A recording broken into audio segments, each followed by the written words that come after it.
এটা হামলায় উত্তপ্ত হয়ে উঠেছে গোটা মধ্যপ্রাচ্য, যার শুরুটা হয়েছে গত শুক্রবার। বৈশ্বিক উদ্বেগের কারণ হয়ে দাঁড়িয়েছে এই সংঘাত, যদিও এটি থামাতে কার্যকর ভূমিকা রাখতে পারছে না কেউই। কিন্তু দুই দেশের মধ্যে এবারের সংঘাতের শুরুটা কিভাবে হলো, কোন দিকে গড়াচ্ছে পরিস্থিতি? We're not just fighting our enemy, we're fighting... দুই দেশের এবারের সংঘাতের শুরুটা করেছে ইসরায়েল। অপারেশন রাইজিং লায়ন নামের সামরিক অভিযানের মাধ্যমে ইরানের উপর হামলা চালিয়েছে ইসরায়েল, যার লক্ষ্য ইরানের পারমাণবিক ও সামরিক স্থাপনা ধ্বংস করা। গত 12ই জুন ইরানের রাজধানী তেহরানের 18 নম্বর জেলার বাসিন্দাদের সরে যাওয়ার নির্দেশ দেয় আইডিএফ। এর কয়েক ঘণ্টা পর স্থানীয় সময় রাত 3:30টার দিকে তেহরানে হামলা চালায় ইসরায়েল। ইসরায়েল দাবি করছে এই হামলা চালিয়ে তারা নাতানজ পারমাণবিক কেন্দ্রে বড় ধরনের ক্ষতি করেছে।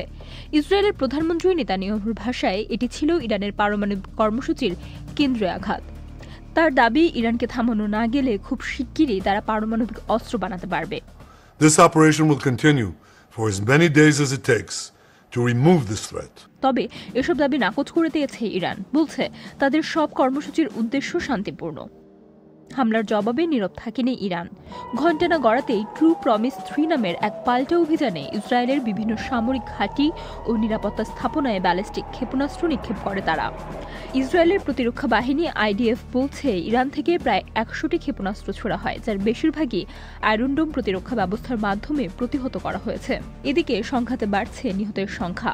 ইরান বলছে শুক্রবার থেকে শুরু হওয়া ইসরায়েলি হামলায় দেশটির অন্তত 224 জন নিহত হয়েছে, যার মধ্যে বেসামরিক নাগরিক ও শিশুও রয়েছে। অন্যদিকে ইসরায়েল বলছে ইরানের হামলায় তাদের 24 জন নাগরিক নিহত হয়েছে। এর সংঘাতে ইরানের শীর্ষ সেনা কর্মকর্তা হোসেন সালামি এবং পরমাণু বিজ্ঞানী ফেরেইদুন আব্বাসি নিহত হয়েছে। ইসরায়েল দাবি করেছে তারা তেহরানের উপর পূর্ণ আকাশ নিয়ন্ত্রণ প্রতিষ্ঠা করেছে এবং ইরানের 1/3 ক্ষেপণাস্ত্র উৎক্ষেপণ কেন্দ্র ধ্বংস করেছে।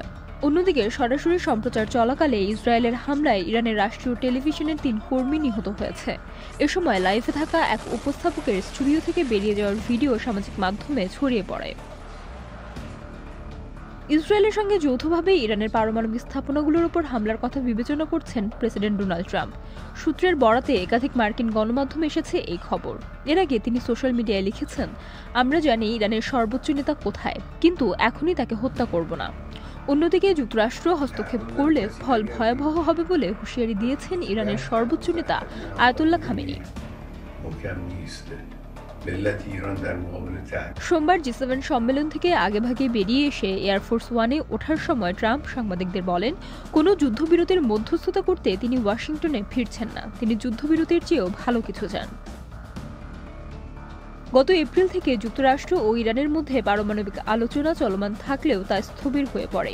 এ সময় ইসরায়েল দাবি করে ইরানের কাছে পর্যাপ্ত ইউরেনিয়াম রয়েছে, যা দিয়ে কয়েকদিনের মধ্যেই পরমাণু অস্ত্র বানানো সম্ভব। এই আশঙ্কা থেকে শুরু হয় ইসরায়েলের অপারেশন রাইজিং লায়ন। কিন্তু ইরান বারবার বলছে তাদের কর্মসূচি শান্তিপূর্ণ। যদিও আন্তর্জাতিক পরমাণু সংস্থা IAEA বলছে ইরান তাদের নিরস্ত্রীকরণ চুক্তির শর্ত লঙ্ঘন করেছে। তারা বলছে দেশটি 60% পর্যন্ত ইউরেনিয়াম সমৃদ্ধ করেছে, যা অস্ত্র তৈরির জন্য প্রয়োজনীয় স্তরের কাছাকাছি। এখন প্রশ্ন উঠছে, এই সংঘাত কতদূর যাবে? গাজার পর আরও একটি দীর্ঘস্থায়ী রক্তক্ষয়ী সংঘাত তৈরি হবে? পুরো মধ্যপ্রাচ্যে কি ছড়িয়ে পড়বে সংঘাত, নাকি দেখা যাবে